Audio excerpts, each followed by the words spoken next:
My name's Betty Conn, and I live at the Yale Ave apartments. I'm a resident. My life has always been built around the church. I've always enjoyed going to the church, being around very positive people, having a group of people that I could understand and relate to.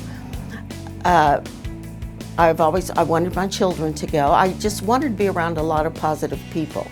And that's what the Housing Faith Alliance does in my life and in this building. I was very fortunate to have had that in my life.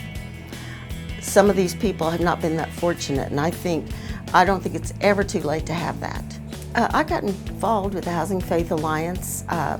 One day I was walking through the hall, and there sat Bob Altoff and Art, and they were gathering names for volunteers to help, and so I put my name on the list. As a volunteer, we've gone to the park, we have trimmed trees at churches, we have donated food for Thanksgiving baskets and delivered the food. We have worked with Meals on Wheels. We've done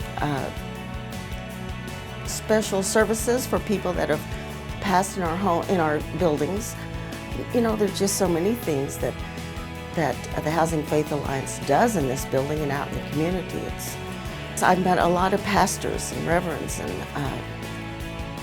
most of the churches that we're involved in, I have met the pastors, and I've met some people too. We actually, at one of the churches, we attended an art class. I don't know the name of the church, I just know on Wednesdays at 6:30, two wonderful people show up and give art lessons. And I'm an artist. I did not know that I can actually draw. It brings out my talents and a few other people's talents when we didn't even know we had a talent.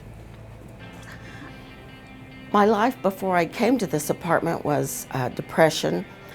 I lived alone for like 22 years, and I was actually well enough for most of those years to get out and do what I needed to do. The last 10 years, I wasn't able to work, and I was suffering from a mental illness, and I spent a lot of time at home, not doing a whole lot, not taking care of myself. But the last few years, I had really went downhill.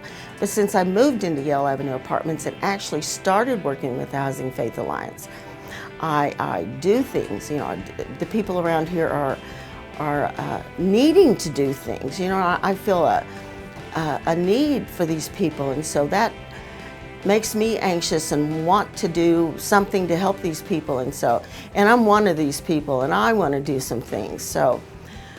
So we do, you know, we go places. You know, I express the need around here, and Bob helps me a lot. And of course, I'm supposed to be helping him a lot, but and these people want to do it. You know, they want to get off this place and they want to do things. But some of them just don't know how to do this. And through this program, we are taught how to go into our communities and be helpers, not helpless. The Housing Faith Alliance affects me and others because it gets us out of ourselves. You know, people with disabilities, any kind of disabilities, we have a stigma anyway. You know, people think of us as different. And you know, I worked with different people with mental and physical disabilities, and I spent 30 years explaining there's no difference. And so here I am, blessed, put in a place where I can express again, there's no difference. And it's nice to go out in the community and be able to say, there's no difference. And that's kind of what keeps me going, and that's what I tried to explain to these people. We're no different. We're no different.